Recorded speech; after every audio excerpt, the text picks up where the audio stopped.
So welcome everybody to the what's the name of the podcast?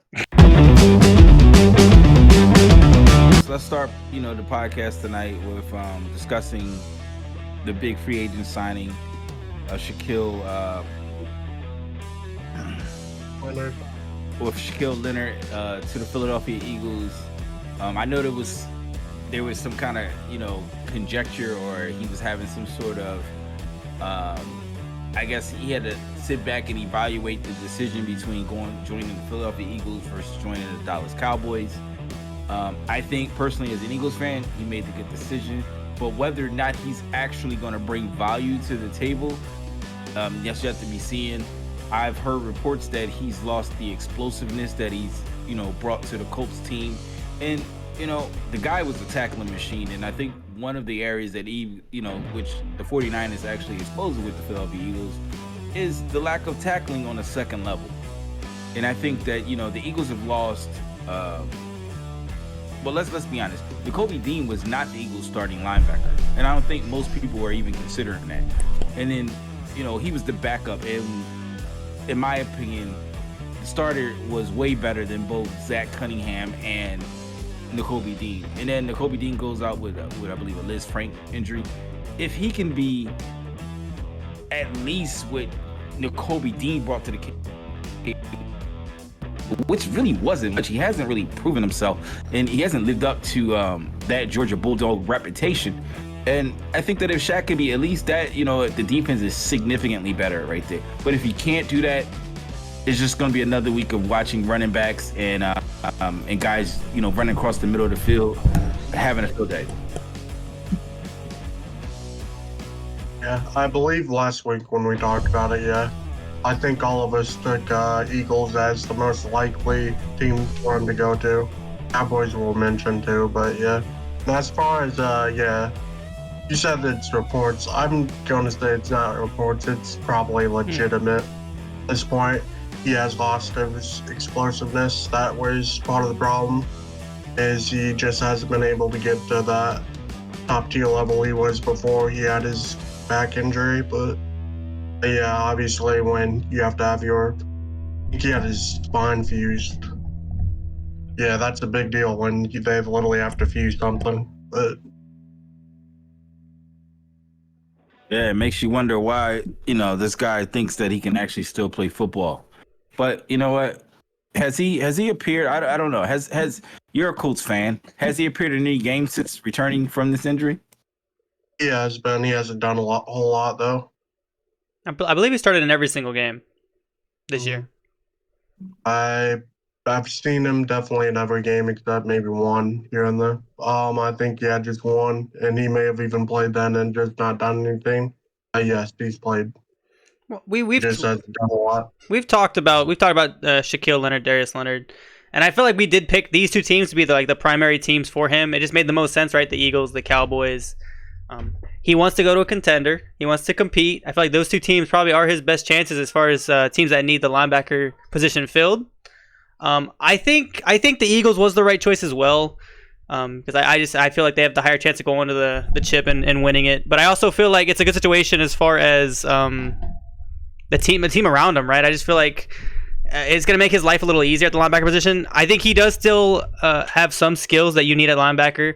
I don't know if he's going to make the same plays he was when it comes to getting turnovers. I know he was a turnover machine a couple years ago, but obviously with the injuries and stuff, we'll have to see.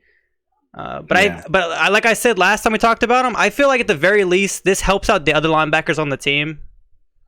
Regardless, because he's still not, I don't want to say he's an old player, because he's not an old player. Let's be honest, he's fairly young. He just had, unfortunately, his injuries. But I feel like at the very least he can bring some of that all pro experience to these other linebackers. That's a good point. What about you, Elmo? Do you think he made the right choice going to the Eagles? Yeah, I feel like I think if he was going to choose from the Cowboys and the Eagles, I think the Eagles would be his better choice. I know the Eagles do need some help in the linebacker position, and I don't know if he could really. And like you said, he'd be a good mentor to these other linebackers. I wouldn't say he would particularly help the Eagles too much, since he hasn't really been himself. He's not in his prime or anything anymore. But he can definitely bring a good mentoring spot to the Eagles defense. Okay, so let's be honest, right? The Eagles linebackers are vets. Most of them, yeah. They're just trash. Look, I gotta call it what it is, okay? Debo called Bradbury trash, but yet didn't really line up over the guy, which I thought was very interesting. If he really want to call somebody trash, he should be talking about them linebackers. Listen, I believe half of Brock Purdy, if not more than half, of his passing reception yards came against the linebacker while in coverage. It literally was against the linebackers. Nicholas Morrow. You know, there was a play he had Kittle dead to rights, missed the tackle, 40 yards. Debo Samuel on his drag route that went for a touchdown, or 47 yards or something like that.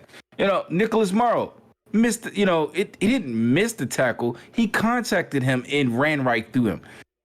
I don't care if you're a linebacker and you cannot bring down a wide receiver. I don't care how strong you believe you are. You should not be playing football in the National Football League. You should be working at a fitness center somewhere. I'm sorry, I hate to say that. I'm not a rich millionaire football player, but I know that, in my 200 pounds, I know I'm making most of those tackles, and I'm not talking a juke move, Now, granted, I may not be as strong as those guys, but I'm telling you, those guys are supposed to be big, they're supposed to be strong, and they they're getting paid too. Make the tackle. One thing I will say, I watched the tackle of Federico. Federico made a tackle on Jalen Hurts. And I don't have a doubt that if he would have went high on Jalen, whether he'd have brought him down or not. Jalen Hurts is a strong dude, and we all know he's lifting he's powerlifting 400 pounds, 500 pounds or something, squatting, I'm sorry. Something ridiculous like that. But when I watched Fred Warner tackle Jalen Hurts in that third quarter, he did a textbook tackle that you teach kids in middle school. It was perfect. You hit, you hit, you drive, and you bring them down. He did. It wasn't an amazing hit, but it was a very clean and fundamental tackle, and I loved it. Okay. Every minute of it. But how many Fred Warners are there in the league? Still, I'm talking about his. I hear you, right? And all these linebackers, in theory, should have all that stuff that Fred Warner's doing. But there's a reason he is Fred Warner. There's a reason he's all pro. There's a reason he'll be all pro this year. There's a reason that these guys separate themselves. And I do agree that linebackers should be able to tackle receivers. Absolutely. But there are some of those freak athlete receivers, right? Like, think of A.J. Brown. How many times have you seen A.J. Brown get shove a linebacker off of him? Yeah, I don't feel like I've seen not linebackers. I know I've seen them do safeties and cornerbacks, but not middle linebacker. If you're a middle linebacker, and that guy. But we also know that these aren't your starter. We also know that these aren't your starting linebackers. Big. You're talking about guys that aren't supposed to be your best linebackers. Yeah. There's a reason they're not starting. Right? Christian Ellison and Nick Morrow. Listen, I can't come into this podcast in good faith and make an excuse to say that these guys are backups. Whether they were or not, because when San Francisco lost to the Eagles last year in the championship game, it was, hey, we didn't have our quarterback. Hey, we weren't this. And I'm not going to do that. Well, a quarterback is much different than linebackers. Let's be honest. And listen, you know what? If Fred Warner spied and played Jalen Hurts. And I think that, honestly, had he not been in those positions, that really would have, let's say he got ejected versus Dre Greenlaw, I believe that the Eagles would have scored more points. I think he is that valuable to that team. I don't care what anybody says. He was amazing in the run game. He was personally spying Jalen Hurts. So do you think Zach Cunningham's on the level of Fred Warner? Absolutely not. Then what does it matter that he was out in the first place? I know you don't want to bring that point. You don't want to bring that point up. I understand. So I'm not trying to go there, but I'm just saying, they're two different players. You're absolutely right. But what I'm simply pointing out is, of course, Fred Warner not being on the Niners would be a big deal because, like we said, he's an all-pro linebacker. The point is that I think I don't know I don't want to downgrade what these guys do, but I believe that having coverage, being able to cover someone is a skill. Okay. And it takes a lot of talent. And I don't think everybody that can cover is amazing at it, right? There are some people that just are extremely talented. Fred Warner is one of those guys. But I think tackling is one of the fundamental things that you can teach anybody to do. Vince, you're a coach. Correct me if I'm wrong. Can you teach almost anybody to tackle? You can, yes. Tackling is all effort. Tackling is all effort. And that's all the point that I'm saying is that if Nicholas Morrow gives a little bit more effort, if Darius Slay, well, I don't want to accuse Darius Slay because I saw him making some really good hustle plays, but if those guys on the back end just makes a little bit more effort, I think that game is, I think San Francisco still wins, but it's not a 20. What are we talking about here? Because originally we were talking about Shaquille Leonard, were we not? I feel like we've gotten a little ahead of ourselves. Well, perhaps what's your original point here? We're talking about whether or not linebackers is he really an upgrade to the linebackers that we have, including these backups. And I'm saying if he's not in form, if he's truly lost a step, then my answer is no. And that's the fundamental thing that I think that Shaq Leonard may do is bring a physical aspect and tackling back to the Eagles. That's all I'm simply pointing out. Well, you know what's crazy? I'm pretty sure Shaquille Leonard weighs less than Deebo Samuel does. Most likely he weighs two. Hey, dude, Debo's a hard guy to tackle. No. That's what I'm saying. There's these receivers that just are hard to tackle regardless of the position. Like it's just gonna be hard to tackle certain guys. Like Derrick Henry, obviously. I don't want to say Derrick Henry, but I want to bring up Derrick Henry because he's one of those guys. It's hard for linebackers to tackle Derrick Henry. Let's be honest. There are just certain guys that are hard to tackle. You got the thing that those guys that are hard to tackle. You got to get them. You got to get them up down low. If you try getting a tackle up high, you're going to bounce off of them. And that goes to teaching your players to tackle. Yeah, exactly. What was the fundamental thing that I began my little rant there for a moment with?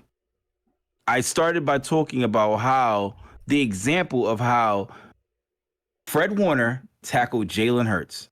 It was a textbook tackle. And that's how you teach it. Listen, when people learn how to tackle it, they're using these little tackling dummies, to get used to it, to get the practice, to get the repetition. Teach your brain the muscle memory. And you know what? You can tell that from that game, the 49ers was a team that practiced tackling. And that's all I'm simply pointing out is that, those guys should have been able to get Debo on the ground. And if you can't get him on the ground, there should have been gang tackling happening. That's all I'm saying. Well, you gotta also remember those dummies aren't running away from you. You know what I mean? You can't have those. You can't have those dummies on wheels running 15 miles per hour with Debo. He wasn't running away from him. That's the interesting thing. Debo wasn't. But Debo's still moving. It's still harder to. It's still gonna be harder to tackling a moving object rather than a standing object. So yes, I agree. But at the same time, like Debo's also not trying to get tackled. You know what I mean? Like he's trying to throw your hands off. He's trying to make it harder for you to tackle him. Harder for you to wrap around. I'm saying I don't want any linebackers on my team that can't take down a wide receiver. That's all I'm saying. If you can't tackle a wide receiver, I'm sorry. There's a lot of receivers that are hard to tackle. I think, we were talking about Shaquille Leonard, and honestly, I think at the very least, Shaquille Leonard does help you in that front. I think, like we said, he's a previous All-Pro guy. I think at the very least, maybe he has lost his step, but I don't think he's lost his tackling. I believe he still has like 60 plus tackles on the season as the number 2 linebacker on that team.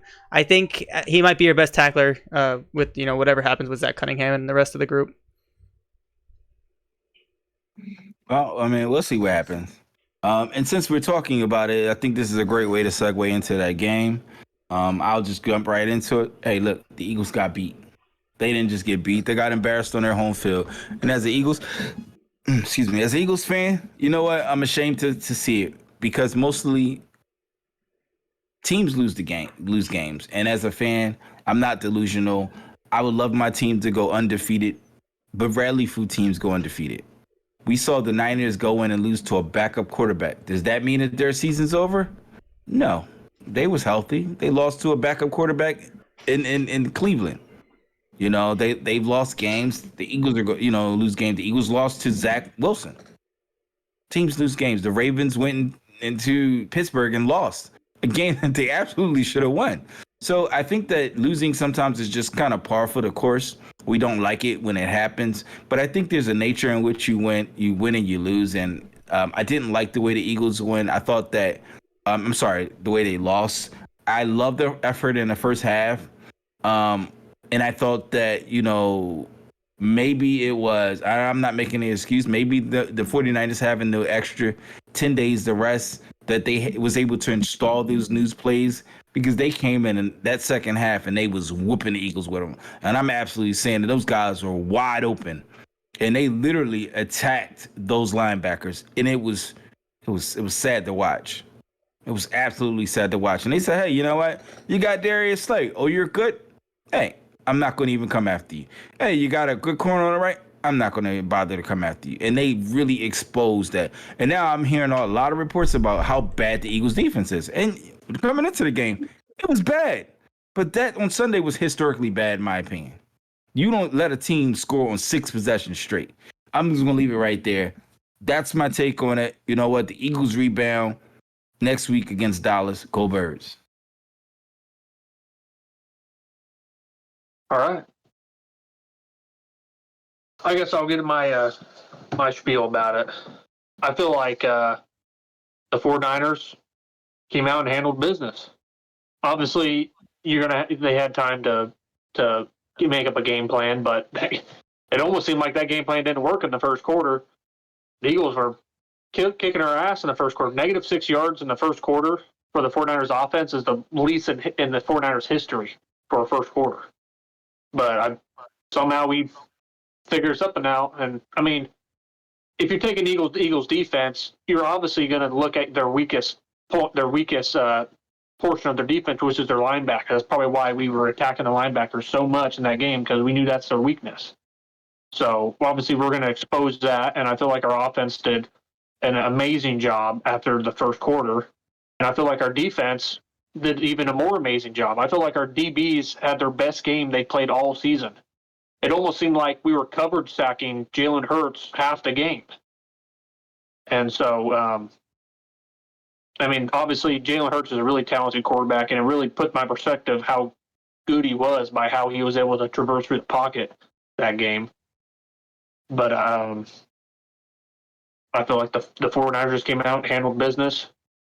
Obviously, a 49ers team healthy with all their guys is definitely run on all cylinders. So I will say the 49ers defense secondary actually gave up a good amount of yards. I think it was in that first quarter. Yeah, I mean, yeah, in the first quarter, and where I think that they really stood up, and there was, coming into this game, the refs was likely not to call any calls because I can't see it, but there was a lot of holding, and there was several I thought pass interferences. There was no calls against the secondary of the 49ers, but do they decide the game? I don't know. I think that if the Eagles get 14 points in those 2 drives, I think it's a different ball game. But they didn't. And this is where you have good teams, and some of the play calling was just absolutely abysmal. So, but this is the difference between a good team sometimes and hitting on all cylinders and a team that's not hitting all cylinders. And I think that they dialed up the right play calls at the right time, and they made tackles when it was necessary. They made the key tackles. And again, hats off to the 49ers. Congratulations. You know what? Like they say, we it's inevitable. We shall see again. I mean, at least if you're going to lose a team, at least it's not like a bad team, This is not the Jets again. Like, it's like if they're going to lose to a team, might as well lose to like one of the best teams than rather lose to like some bum team that's got 3 wins, I would argue that the Jets defense is better than the 49ers. Maybe not statistically this year, but I would player for player. The Jets matches up with anybody, and I would argue that they're statistically the Jets are still a really good defense. They're just mad depressed because they can't find a quarterback. Yeah, that so they're not playing for anything. Yeah, you might be right, but that Jet team, that defense is Man, they have the No, potential to. the Jets defense is good. They're just offense. Is Past 2 seasons, it's been absolutely great. horrible. Yeah, it's just they need A-Rod to stay healthy next year. Because I feel like they're That's the way officially to stop the Eagles with a good defense. they're officially out of the playoffs. I think not officially. Officially, obviously they still have a chance. But looking at their next 2 games without A-Rod, I just don't see them winning. No, but briefly, because I feel like you guys brought up some points that nothing Oh, really wait. to add. Can I add something real quick before you go into that? And I just want to point this out, right? Niner fans gotta stop saying that was had those teams or had Brock Purdy not gotten hurt last year, that would have been the same results. And I gotta just be on the air saying this. That Eagles team is not the same team as it was last year. The 49ers have retained almost everybody from that team, in addition to adding pieces. That Eagles team is not the same team. The core of that team it's not the same team. It's not even the same DC and OC, So, the team is not the same. And, that's no excuse. The 49ers earned their win. But I'm just so tired of hearing that, this is a rematch. This would have happened last year. It's not the same team. And the reality is this. Brock Purdy showed up last year. He showed up. He got hurt. I'm sorry. He did show up. He got hurt. Yeah, Jalen Hurts got they thought he had a concussion in the third quarter, right? The game had not been out of hand yet. They would have said, hey, we beat you guys without Hurts? No. The game is, you play it as it is. And, unfortunately, he lost the game. And I've seen people saying, hey, this delegitimizes the Eagles. It's just nonsense. Hey, I don't think Jalen Hurts had a bad game. No, he well, it's kind of hard to say because we're looking at it on the field and people are like, he's holding the ball too long. It's because they're not open. Those guys. That's what I was kind of saying with like a coverage sack, because I feel like our DBs were doing pretty good. Obviously that O line was our D line really wasn't getting that much on Jalen Hurts. That O line was kind of stopping us there. But Jalen Hurts was, he was skimming out of that pocket a lot. The 49ers, and it almost seemed like he was holding on it, trying to get someone open, and that's when we get our sack or something like that. You guys took a page out the Eagles' book last year with that rushing 4 and getting good pressure. The fact that you guys added Young really allow you just to sit back and play coverage. And having, there was a play that the Eagles threw the ball across the field and one of the guys caught the ball and we're like, oh man, it was Swift. And he's like, he's gonna get a bunch of yards in. Man, Fred Warner made an amazing tackle. So when Swift got absolutely obliterated by Lenore. Yeah, I don't even want to get into that hit.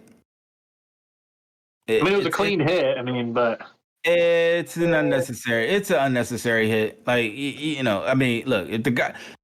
I don't know how. See, here's my thing.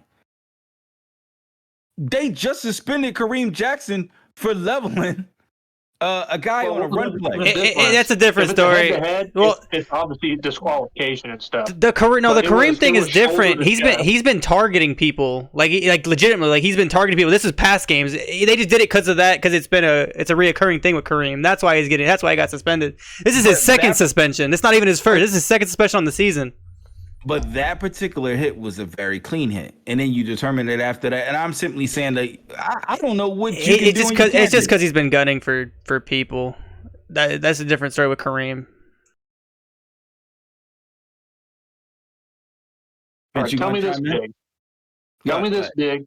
Yes. So your head of security, because I see all this crap online getting talked about this guy. As head of security, are you in charge of protecting your players against the opposing team's players? Or is it just the fans? Because I'm pretty sure head of security is supposed to protect them from the fans, not the players. I said the same thing. So Philadelphia is a little different. I mean, there is police there. So the fans don't rush. Well, yeah, Philadelphia fans are crazy. Yeah, I mean, and, you're not going to be in an event where there's a lot of police presence at these games, and people know that it can get a little crazy. So I listen. From what I saw, the head of security, the guy got suplexed. and stepping in between them just to kind of make sure one guy's he didn't throw a punch at that guy. Irregardless if he's standing there on the sideline, it doesn't matter if he's the head of the security, a head coach or whatnot. He didn't do anything that harmed that caused harm to that guy in order to put his face in his hand in his face. Or punch him or give him a cheek punch or whatever it is. It just wasn't called for. He should have just, understood that he was stepping in between them. And that's what I saw. I mean, if you can show me a video that shows otherwise, it was unwarranted. But you know what? In fairness of the situation, a flag was thrown. The Drake Greenlaw was ejected, and you know what? The guy was ejected from the field too. I mean, what more do you want? Drake Greenlaw didn't. I'm not saying that what Drake Greenlaw did was all right. What I'm saying is, I mean, you kind of like pushed him away. I mean, you're not really supposed to when you're not on-field personnel like coach, player, or something, or ref. You're not really supposed to kind of push players away and kind of get in their face, So I mean, I'm not saying what Drake Greenlaw did was all right. I'm saying like that guy kind of should have just, I am saying trying to bait him. He was just kind of trying to bait him. I watched a lot of football in my life, all right, and I've never seen in a pro game if a fight or an altercation break out, like in the championship game. There's no police on the field, and the refs is not. Right. So I believe that while they're in the capacity of their job, he was working. He's not just a guy watching the game. He's working. It doesn't matter what his title is. He's working, and he didn't cause any bodily harm. People say, "Oh, he contacted a guy on the field." Listen, I'm pretty sure that if they weren't on that field, that guy will fuck Jay Greenlaw ass up. See how big that dude is? I'm sorry. If that altercation happened outside there, I think he would have. Drake Greenlaw. What is Drake Greenlaw? 240 pounds? That guy's at least 280, 290 pounds. And he's at least 6 pounds. Everything. If it was, I'd beat all three of you. But that's not happening. What'd you say? I said size isn't everything. If it was, I'd beat all three of you. But that's not happening. Have you said to that old lady? Hey, listen. Look. I'm telling you this, that Drake Greenlaw know and understood what he had to lose. If you want to say, oh, he contacted him and he was dead wrong, okay. Potato, and I guess we live in a world where a man can beat the hell out of a woman, and if you step in the middle of it, you're to break it up, you're a bad guy. So that's what it is. And if you're going to use a technicality like, oh, he's an off the field employee, he didn't cause the guy no harm. He just stepped in between it. It's just that simple. And from what I can see, he did something like this, and then he hit him with the finger. So no, it was two fingers. It was just one finger because it was a light. It was like he slowly old man punched him like this across, he didn't even make contact. He went around his face. And just put a finger up. And I'm saying to you like this. Truthfully, I don't think either should have got ejected. I think it was dumb regardless, for the refs to do that. And I disagree with you when you said it. I think it is the refs and the coach's job to separate fights on the field. But I just want to disagree with you on that. But I do feel like the ejection was dumb on both sides. And I understand what the guy was doing. I don't disagree that what he did was nothing. There's nothing wrong there.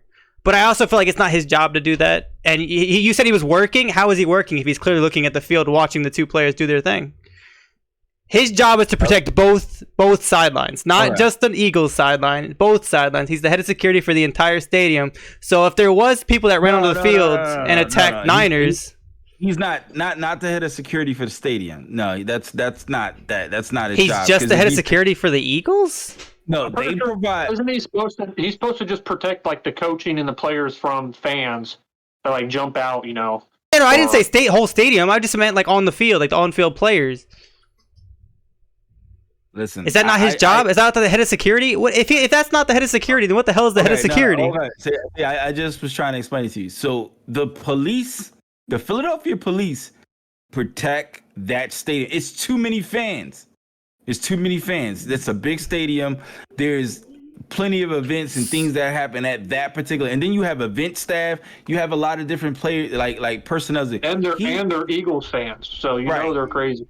He's responsible for the protection of the players. For an example, when Shaquille Leonard showed up in Philadelphia, he went to the airport, picked that guy up, brought him back. The security, like their job is security. And again, this guy just got body slammed. He body slammed the dude. He's 100 pounds small, heavier than. And he took him to the ground and he stepped in between, like, hey, whoa, hey, There's take it easy. no problem with that. Again, I have no problem with that. And that's what I'm saying. If you look at the video, he's like, when he's getting slammed, like that guy is already halfway on the field. Like he was trying to step in before anything happened. But that's really not his. Again, I think both ejections are stupid. I truly do. You can stand on a technicality as to whether or not it's his job or not. You can do that. And if this is not his job, then you know what? Then you should be calling for him to be terminated. If you feel as though he probably I just don't understand his job. No, I just don't understand his job based off of what you've told me. So if the police protects the people, then what's the point of having him on the field in the first place? Because if you I just told you their job is to protect, like they protect the players. He's the head of the security. When Deshaun Jackson quote was linked to gang activity, right? Remember Chip Kelly cut him because of quote this gang activity. The head of security, those guys, that security team is the people that find stuff. When players are out and they get arrested and they have domestic issues at their home and things of that nature, the security teams are the people that go and take care of it. When Ray Rice slapped the life out of his wife, the Ravens security team is the people that. But then I still don't see a point for him to be on the field. Then. Well, I mean, that's your opinion. I don't know why they have him on the field. If Dre pulls a shank out, tries to stab Devontae Smith. He's on the field regardless, and the thing is that he did not cause any bodily harm to that man. No, I agree. And I keep saying this. I think both ejections are stupid. I agree with what you're saying. I just want to look at it from other people's perspectives, and I think they are overblowing it for sure. But I also don't think that either of them should have been ejected. We wouldn't be talking about this if there wasn't an ejection, right? Listen, Trey. Then if it's an issue, then terminate him. And suspend Greenlaw a couple games without no pay. Well, that's what I'm saying. It's not an issue. We're just overblowing it, or we're not overblowing it, but I feel like it's just being overblown in the first place. Though it all stems from the ejection, and all I'm saying is the ejections were stupid. I guarantee this is going on way too long, but I agree. I don't know what point you're trying to make. Who are you trying to prove? Who are you trying to prove to somebody? Because none of us are disagreeing with you. I'm not trying to prove anything. I'm simply saying that, hey, Elmo mentioned the fact that why is he on the field? And I would venture to bet that there's security guys that was on the 49ers sideline too. Again, I don't know who's who, or they don't wear signs that say security, but I would venture to guess that there's guys on the sidelines every game. And they have probably. A job, and I don't know exactly what it is. And you know what? Maybe should he have stepped in? Probably not. Was he just, from my point of view, where I saw, I don't feel like he caused any harm, and maybe neither one of them should have got ejected. And this is the second week in a row that a player has put their hands on someone else, whether it be a hard punch, and nothing has happened on it. So that's obviously becoming, acceptable behavior, one way or the other. And again, it doesn't matter to me that much. But if he wasn't there, that Greenlaw wouldn't have did that thing. Like there wouldn't have been an ejection for either if he just wasn't there in the first place. If he didn't try to break that up, Greenlaw might have ejected for just fighting with the player. Like, you know what I mean? Like he probably. I don't think Greenlaw would have threw a punch at the player. I don't mind him on the field. Threw the punch or whatever. I feel like Greenlaw just threw the punch because that dude got in his face. Maybe. Pushed him back, and then Greenlaw was like, "What is this dude doing?" And he freaking got all pissed off. Again, it's not that big of a deal. I don't feel like Greenlaw would have done what he did, and I don't feel like the whole thing would have been blown out. Every time the Eagles play the 49ers, there's always a 49er that throws a punch. There's always. I can at least talk about 3 instances. And nothing. I don't know. Jalen Carter slapped somebody and started crying on the sideline. I know he's crying on the sideline, but I don't know what you were talking about. Yeah, this is going on way too long, but I agree. Hey, then you make some comments. Anyway, Yeah, you start another segment then. anyway, Talk Okay. his something, say job to something. do anything about the players. He's there to keep fans out the field. Either way, neither should have touched the other. Period.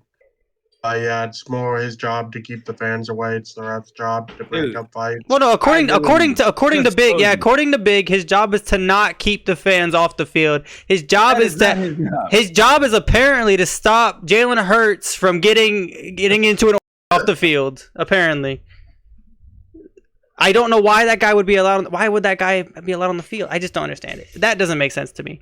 I don't mind him being on the field. I don't mind him being on the field. That part doesn't bother me. You can want to be on the field. You're part of the team. Whatever. Be on the field. But I do see people's points when it's like he probably shouldn't have touched them just because he isn't supposed to like break that up. And I also see your point where you're like, well, he's just breaking up. There's no harm, and I agree. There wasn't much harm.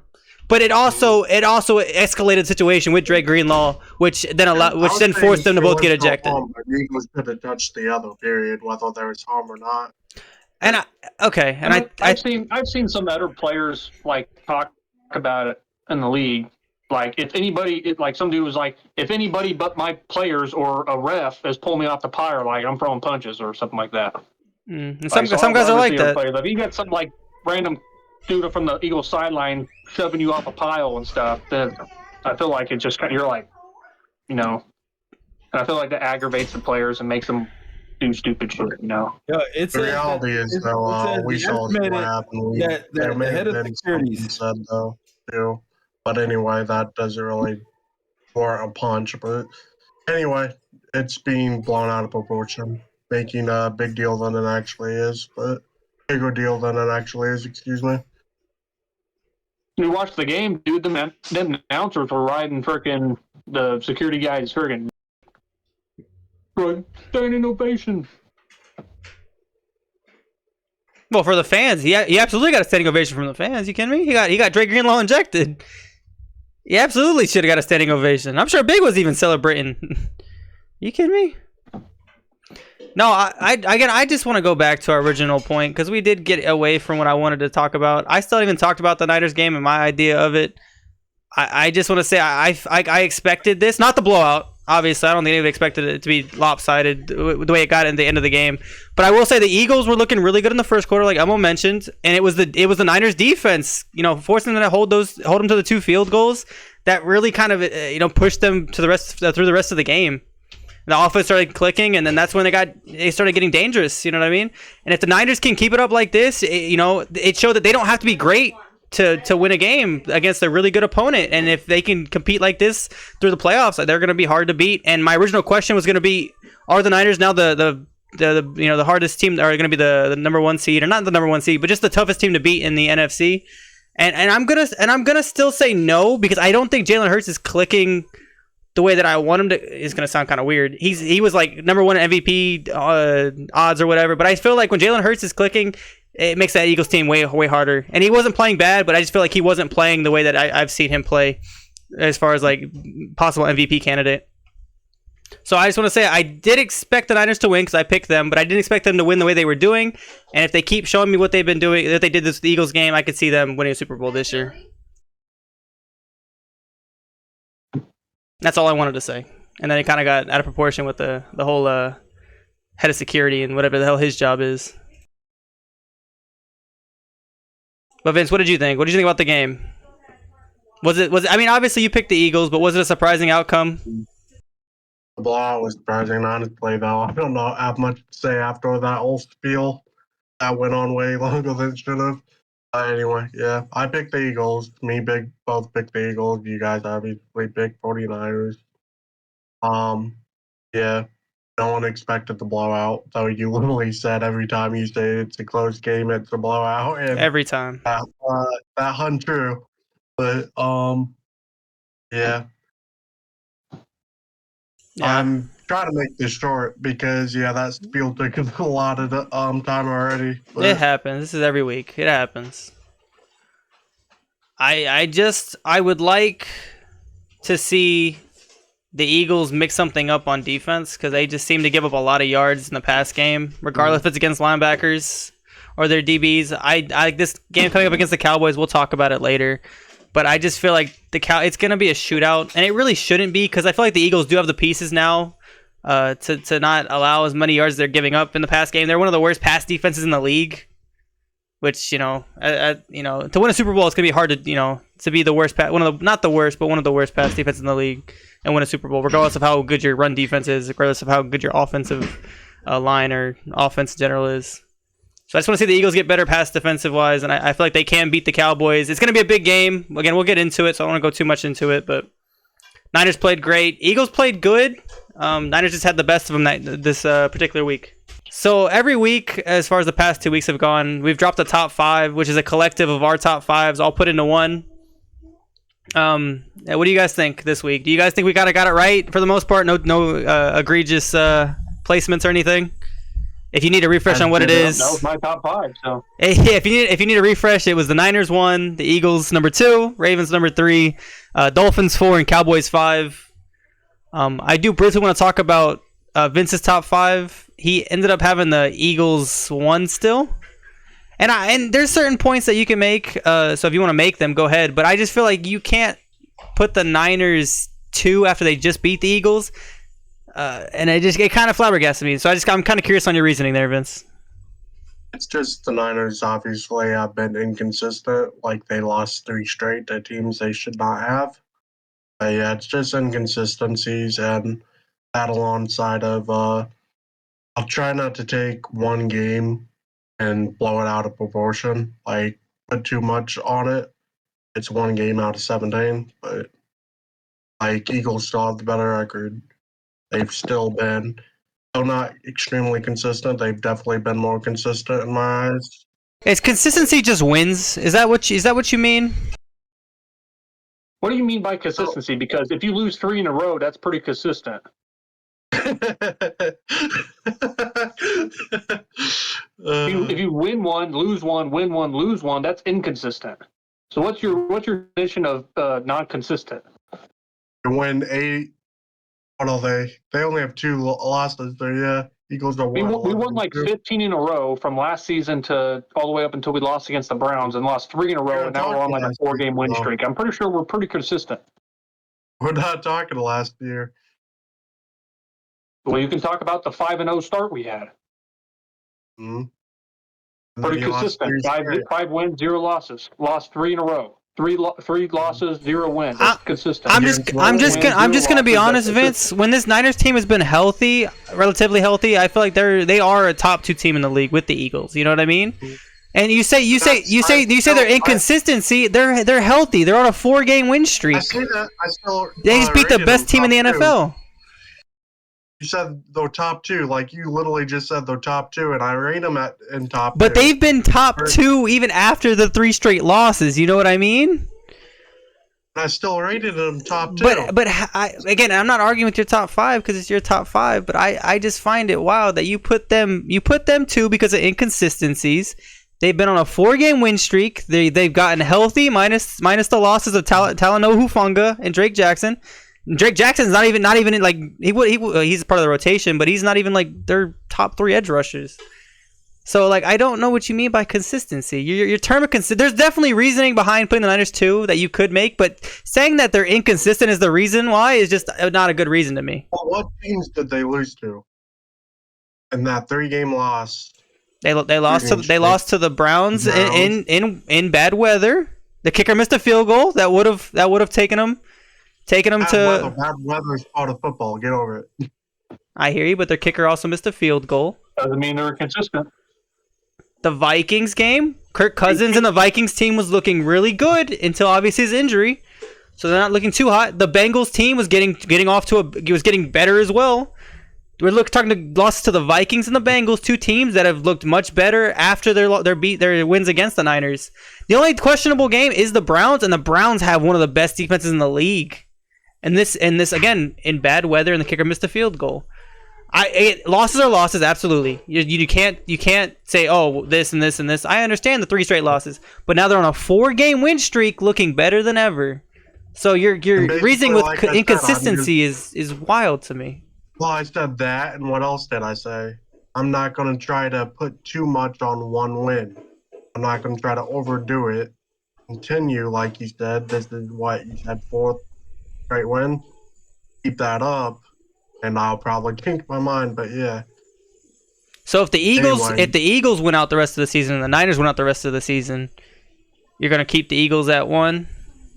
you cut me out. Sorry, you cut out. I didn't hear what you said. What'd you say? If the Eagles win out the rest of the season and the Niners win out the rest of the season, you're gonna still put the Eagles number 1? Well, also how you win games matters. Well, no. Okay, so I see we're asking questions. So if both teams went out, right? There is a clear answer to that question. Well, the Eagles still have the better record. Yes, I agree there. Right. But And the Eagles would have- but if you look at and the two Eagles would have what? teams, no, Hold but on I'm a saying second. no, but I'm saying The if Eagles would have what? no, but listen to my overall listen to my overall take, because I know what you're gonna say, and I'm not gonna disagree with you what you're about to say. But as far as like it's your top 5 list, right? Obviously, the team would have the 1 seed, but the number 2 seed could still be better than the number 1 seed in certain people's eyes. So I'm not asking who's gonna, who has the best chance. Obviously, if you're the 1 seed, it's gonna help a lot with home field advantage and all that.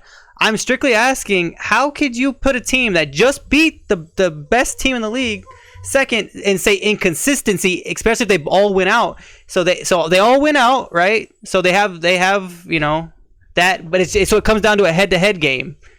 So if it comes down to a head-to-head game, are the Niners not technically better than the Eagles in your mind if they both went out in similar fashions? Wait, hold on. Let's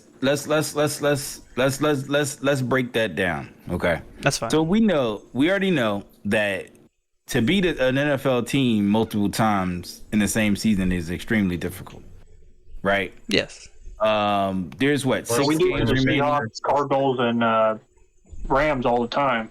There's yeah, I mean they haven't been that great, but let's listen. But we Look, beat them multiple times in a season. yeah, I mean, but look, the division. You The say Eagles beat a great division- team multiple times. in the Eagles division, the Cowboys is always right there with the Eagles, right? The 49ers is significantly better than those teams in that division. So I mean, they're always going to be the cream of the crop there, but it's really hard to beat an NFL team multiple times. That's number one. The second thing is that the circumstances could be completely different.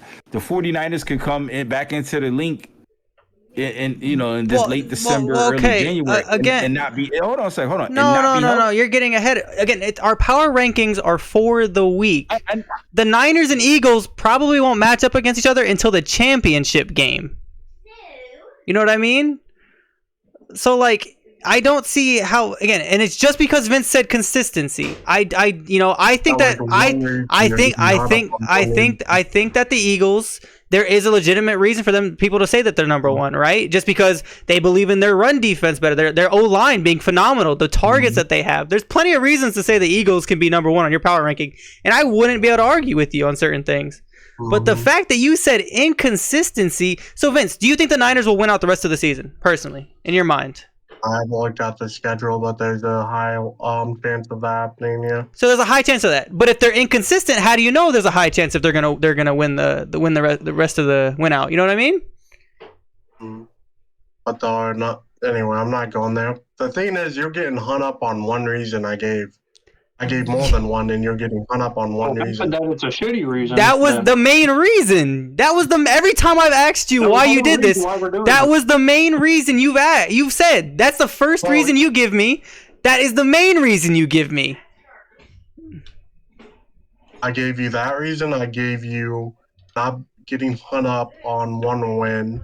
And then if I would have, but then again, if they win out, which you said is highly likely, you would still put the Eagles 1.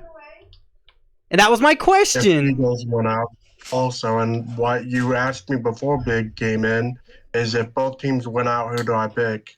Well, in that case, and then I said in similar fashions, if they win out in similar fashions, you would still take the Eagles over the Niners.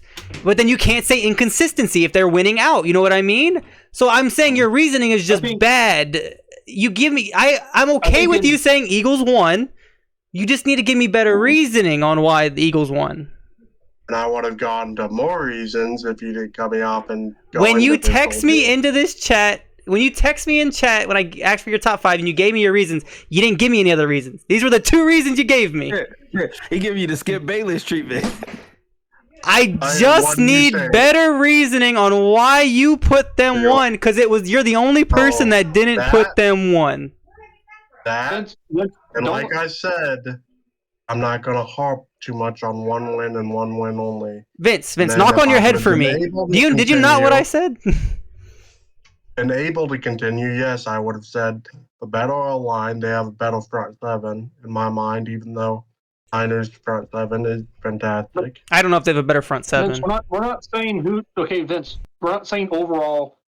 So this is the week. What is it? Week 13. Week 13. It's going into 14. Week 13 power rankings, right? Of this week. We're not talking about overall. Who's the better team? Who you're ranking the best teams? At the end of the season. I think that's where they're getting stuck on. I think because the Big was looking ahead to the playoffs as well. Yeah, this is not overall. Yeah. No. Obviously, I got that, but I was responding. By the way, if you want to talk about this, you should talk about Biggs on why you texted me. We're gonna get into the Chiefs. No, we're gonna get into the Chiefs. But I just wanted better reasoning on why you put the Eagles 1. Okay. Chiefs being 4 is simply because Andy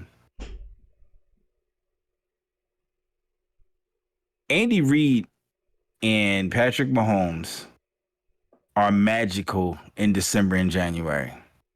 That dude last year beat like 5 teams basically on like one leg, including the Eagles in the Super Bowl. So I'm never going to count Patrick Mahomes out, and say that team is not, top 5, because you know what? They have guys that are capable of catching the football. I just don't see them on the field at the moment.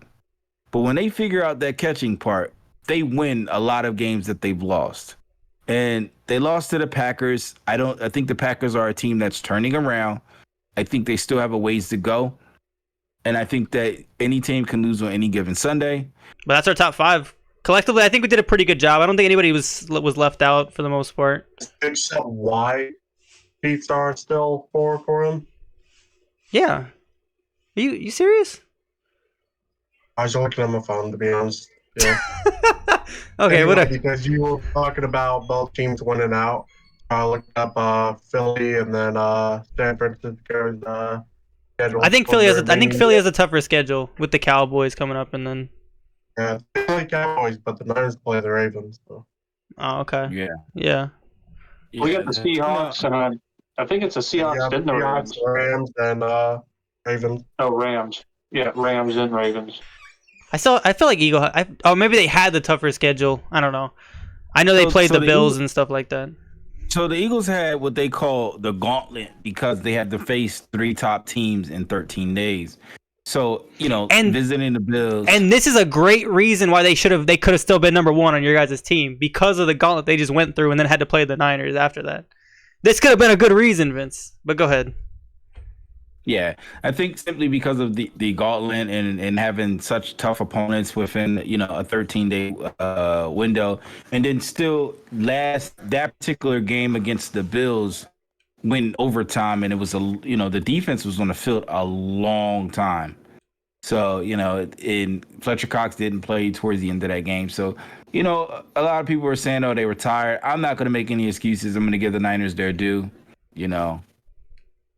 And they did a great job, and they came in our house and punched us in the mouth, which is something that nobody has done for a couple of years now. So, hey, it was impressive. And, I guess Will Samuels, even though I don't know what he is as the receiver, I guess he's just like, he's the Cordell,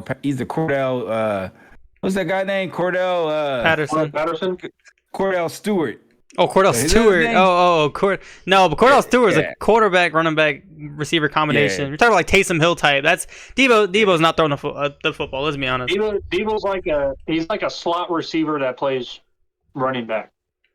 He's like that. He's like that new hybrid position that we're getting in the NFL. I feel like we're getting a lot of guys that are like this. Yeah. He's That's why he's not a number 1. That's why he doesn't have the stats. He's mostly like kind of like we kind of throw flats out to him, or we'll run the ball with him, or we use him just as a motion. He's just like an upgraded gadget guy, basically. Like he's a gadget guy, but he's not just a gadget guy. He's a bit more than a gadget guy. pretty much. I swore that they ran some sort of end around and try to, he was going to attempt a pass, but ended up aborting it against the Eagles. Probably good. There's a reason he plays receiver. It's probably good. It's probably good he didn't throw that football. Look at Tyler Boyd. Do you see Tyler Boyd's pick? I know Vince did. He threw it straight. He threw it straight at Josh Allen. I don't know what he was doing. I mean, you say he isn't play receiver, but there are receivers who have played quarterback.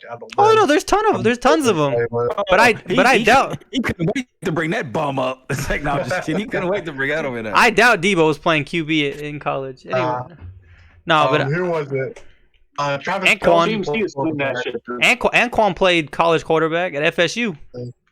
Kelsey played quarterback before getting moved to tight end. Mm-hmm. No, a lot of guys switch to receiver. A lot of guys do that, and a lot of guys become successful doing it too. Well, that's it for that conversation, Vince. I want you to come up with a good reason for why you picked your player of the week, and so who's your player of the week? So you can let everybody know. Mike Evans. Okay. I had it was a tough one. I could have gone Debo, could have gone CD. Obviously, I picked before Chase went off. Nico could have gone. I was gonna say Chase. You didn't have the chance for Chase, so I won't. Because Chase had a good game with a backup quarterback. Nobody saw that coming. So I'll exclude Chase from this. But go ahead. Anyway, so yeah, it was hard, but just the fact.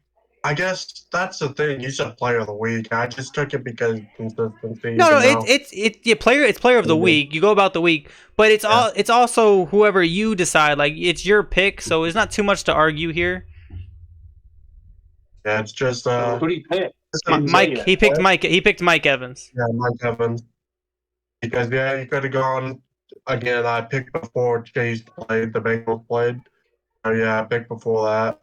You could have said CD, you could have said Debo, but those are receivers on much, much better teams with better quarterbacks. My biggest argument, and again, I don't want to argue this too much because it is your pick, but they played the Panthers. So I get the Buccaneers are not a great team, but they're not a bad team. I mean, they just won a Super Bowl 2 years ago. I mean, you could argue that he did. Did he tie Jerry Rice for most consecutive 1,000-yard seasons, or did he break the record? That's Mike Evans. I mean, Keenan Allen. Excuse me. No, that was Mike Evans. Sorry, Keenan Allen. Last week he tied the record and broke the record this last week against Panthers. All right, Keenan Allen. I thought that was your reason for that. No. Keenan Allen tied for the most consistent. Sorry. Consecutive. What are you talking about? Vince. We're getting away from where we're trying to go here. Let's go ahead. Why did you pick Mike Evans? Don't give me another name. Just why did you pick Mike Evans as your player of the week? Like I said, he's not all the Buccaneers bad. No. They're not as good as the Niners, the Cowboys. Don't have the best quarterback compared to them, even though Baker Mayfield's done fine. But anyway, that and unlike Debo, he does not really have another target. Like, everyone's watching Mike Evans, yes or no? Chris Godwin?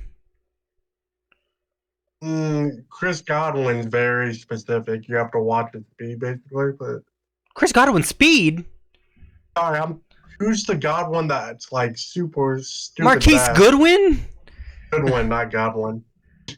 Vince, do you know who Chris Godwin is? Yes, but anyway, that's part of my reasoning, and yes, just the consistency as far as that's why I said yes, it's player of the week. It's not player of the year or anything like that. But I was gonna say this is not the first time. Even close to the first time he's had games like this. Like, when they beat the Bears, he was like sole purpose of why they beat the Bears. It was week 1, but we're talking about Mike Evans, like the most consistent receiver in the past 10 years. And it doesn't even matter it doesn't matter who his quarterback is, though. Like even before Brady. Or if it's damn. That's what I said. Consistency. this is not the first time he does. Does that this. make him the player of the week this week? I hear you, Vince, but it's player of the week, not player of the decade. Exactly. I brought that up, but I was saying like I'm gonna lean towards it just because that does impress me. But No, he had a good game. Again, your reasoning is just flawed to me. you cut out my reasonings. What you call it garbage again? Flawed. It's just flawed. He had a good game. He had 7 receptions for like 150 yards and a touchdown. That's a good game. So you said it's flawed though, but was anything I said incorrect as far as Vince, but what is this award? What award is this? Player of the week? That's why I said that. And what have you been talking about? This season and Not this week, not this game. Who did they play? Who did they play? The Panthers. Who's the Panthers' best corner? Bradbury. Oh, what's his name? Horn? Horn is out. He hasn't played all season. Out. You're correct. He's out. So I feel like they got someone in free agency. But anyway, yeah, obviously they suck. What I said was, unlike Debo and CD, he doesn't really have other consistent top threats. And again, well, Chris Godwin's really good, just to let you know. And but I understand what you're trying to. I kind of understand that. But I think Chris Godwin's a really good receiver. I just think that Mike Evans, and here's what I would say if I'm picking Mike Evans as my player of the week. He is working with Baker Mayfield, who is a first-year quarterback, right? Right. And I can understand that the Panthers are going to try to double team Mike Evans because he is their main threat. The way that he was able to dominate, regardless of all that, in a game that the Panthers are trying to win with a new interim coach, that interim coach is trying to make a point. This is his first game as the head coach, so he's going to try to make a point and try to win this game. And you know that if the Panthers like him, at least, that they're going to try to win the game as well. So the Panthers are going all out to try to beat this Bucs team. And how do you do that? By stopping Mike Evans. And they weren't able to do that because Mike Evans is so damn good. He was able to get 7 catches for 150 and a touchdown. That was my point. I just said it in a different way. You didn't say anything about the Panthers. You were talking about the Tom Brady last year. I didn't say anything about the Panthers, but I said that's basically everyone's going to watch Evans. But Chris Godwin is really good. You didn't even know who Chris Godwin was. I know who he is. I just got him switched up with Goodwin. Anyway, what team? Niners. What receivers and threats do they have compared to? What about Nico Collins? I'm just curious why you didn't pick. I mean, again, Mike Evans is a fine pick. I'm just curious what made you not pick Nico Collins. Again, that's where you can say I'm flawed. Consistency. I said when Nico, he's like I said Evans is on a worse team. Nico is also on a poor team. So honestly, I think we would say Texans are better than. No, I think we would say Texans are better than the Bucs. Yeah, Absolutely. But they're playing here's why I would pick Nico as my player of the week, just for my reasoning. Well, and I want to so you understand. So Nico had to be the receiver one on that team because Tank Dell ended up getting injured early on in the game. So it was just Nico Collins because Dalton Schultz was also out of the game. So the primary receiver for the Texans was Nico Collins. He was the main one. Noah Brown kept dropping passes. So it was strictly Nico Collins. The Broncos have played really good football. They were the hottest team in the NFL. They were on like a 5-game win streak until they lost this game. They have Patrick Surtain, one of the best corners in the league, covering Nico Collins, and Nico Collins was still winning. That's why I would pick Nico Collins as my player of the week. And again, Mike Evans is a fine pick. It comes down to preference. I just need you to not look at consistency as a reason for a player of the week. Yeah, I know. That's why I said you can say that part's flawed. It's being biased as far as there, not because I like one over the other. But all right, I'm gonna jump in here. Fine. I'm gonna jump in here. You can't back them up. My player of the week goes to somebody that I don't even like. His name is Deebo Samuels. Not because he went crazy. It's because he talked crazy. He talked crazy. At least he backed it up. And backed it up. Backed the talk up. What more can you ask for? That's like a dude saying, look, Vince, I'm coming to your house and steal your 2% milk. And then he come in and sit on your couch and put his feet on your coffee table and take your 2% milk. And it has your mom sit on his lap as he does it. Oh God. You know what? To be fair, my player of the week is the Eagles head of security for getting Dre Greenlaw ejected. My player of the week last My week player of the was week is Ray referee. Greenlaw for punching that head security right in his mouth. Yeah, they're right. But yeah, well, let's go week 14 matchups. You guys have a week 14 matchup you guys are looking for. Prefer if we did one a week. I know bigs, so try not to do bigs. And Yeah, let's try not to do that because it's always the Eagles' schedule has been so compelling. So I just got to get away from that and pick some other games. okay, I guess I'll lead off. I don't even know the schedule except for the Niners and the Cowboys. Mine probably isn't what you think it is, but Mine is gonna be the Texans and Jets. I was actually I was trying to figure out who they played too. The Texans and Jets, because CJ Stroud has been playing great, but I don't know if he's been playing great defenses. And like we've talked about, the Jets might have one of the best defenses in the league, top 5 probably. How will the rookie quarterback go up against this tough defense? I feel like the Texans will win just because the Jets don't have an offense. But I do want to watch that matchup between a rookie quarterback, an experienced defensive coordinator, and a really good defense. And I just want to see, because we're talking about a guy that's getting into the MVP conversation. And if he can legitimately show out against this defense, he might actually have a legitimate cause for that. So that's my game of the week. I like that pick. I'm gonna go with that pick as well. CJ hey, listen, the kid is good. It looks like his first read is always open. I don't know if he's throwing a guy open or what. I haven't watched enough Texans games. I am watched compelled a good amount, and I'm gonna be honest. There is so many somebody's down there somewhere throws, and with Tank Dell being out for the rest of the season, I'm very curious to see how this offense is going to transform around that. Because I think Tank Dell has been phenomenal his rookie season, and they're gonna miss him. So I'm curious of how that offense and how CJ Stroud is gonna work without that. Yeah, and we're getting into the nitty gritty of the season where injuries are starting to show themselves. So we'll see what happens. I like that pick. Good job. Okay, mine is gonna be Bills Chiefs. That's the game I thought you were gonna pick. Okay. I thought you were going to think I picked something like Patriots, Steelers. Why the hell would anybody want to watch that game? Let's be honest. Exactly. Why would anybody want to watch that game? That probably be the most boring game, I think. Last week. I put myself through that, okay?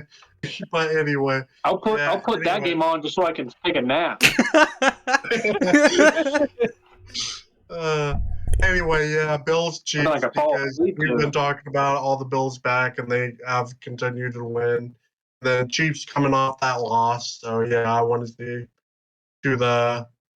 obviously Ravens are probably better than both of them. So when I say two of the top, I don't mean the top two. Two of the top teams sorry, I have to be careful putting the Bills there. One of the top AFC teams, and then Bills. Obviously, trying to get back to where they were last season. Anyway, that's my game of the week. I butchered my reasoning behind it, but hopefully you got what I was trying to say. Not surprising. I just snapped my finger with the rubber there. I don't know. I can't look up the schedule on my phone because I'm using my phone. So, but those are good games. Who do the Ravens play? The Rams. And I do think it's good. I think it could be an interesting. I don't want to say good game because we know what happens. I think it's going to be an interesting game because the Rams are playing much better. But the Ravens off a bye week. We usually win off of bye weeks, so I'm kind of expecting a win. But you never know. The Rams playing good. They need to keep on winning to be in the race for the playoffs. So it should be interesting. Just go with your team, Elmo. It's Niners and Seahawks. Which Seahawks are a good game, but I mean, I'll say the Niners and Seahawks game is going to be a good game because we have to play them twice, and we already played them, and I feel like they're going to play a lot. Or it is at our home though, but I feel like it's going to be a lot closer game than the last one. I feel like the Seahawks are going to come out and try to play. So Giants did I feel like very it should well be a good against the game. Cardinals, I feel like they're gonna try. I think it's gonna give us a sweat. But Especially I after a love it. physical game against the Eagles. Yeah, it's gonna be a Yeah. bit tougher. it's a division game. It's a rivalry. And I do want to add to Vince's game as well. I do agree, Vince. I think the Chiefs haven't been playing as good, and the Bills are playing much better. And the Bills need to win this game to keep fighting for the playoffs. And the Chiefs need to win this game if they want the 1 seed. So I think it is a very good matchup. Yeah. Who do the Dolphins play? Nobody good as far as I know. Let me find out. Obviously the big game, and if you guys want to talk about it briefly, it's the Cowboys and Eagles game. If the Eagles lose this game and the Niners win, right? The Niners have the 1 seed. I'm pretty sure off of tiebreakers. Mhm. Correct. So Correct. it is a big game, but it's also in Dallas too, ain't it? Mm-hmm. So Ravens played Yeah, I don't like the Cowboys, but I think Ravens play the Rams, Vince. I want to be opposed to that. Did I scroll too far up? Yes, No, I we scrolled play the too Jacks far next down. week. Yeah, I scrolled too far down. Dolphins play the Titans. No, that's not horrible. The Titans aren't playing horrible football. They're not playing Mm, the best football that they can play. they I will choked it against the Colts. say Will Levis. I'm excited for what they do with him in the future because he is showing promise.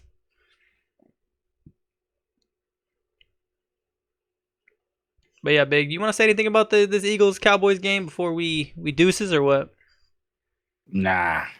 We'll get into it next week. Let the paramedics sort it out. No, I'm just kidding.